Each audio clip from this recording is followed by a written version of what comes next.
Trump, amidst everything else, he said he thanked the Chinese President Xi Jinping and Russian President Putin for their role in the war. Okay, he thanked them. I want to play how he did it.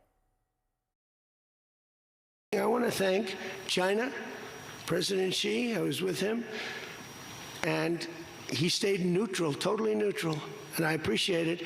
And I want to thank Vladimir Putin. He was very neutral.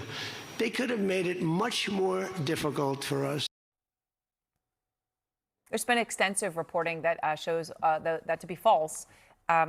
We've seen reporting about China, but Russia, there was a lot of intelligence they provided about the locations and movements of American troops. The locations of American troops to Iran, ships, aircraft. China was tried to ship Iran weapons. They bought Iranian oil.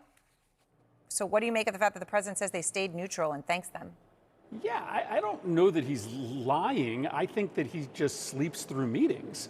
He spends his entire day sketching out the outlines of his ballroom or coming up with new ways to enrich himself off his cryptocurrency or inside deals. Do you think he really doesn't know those facts?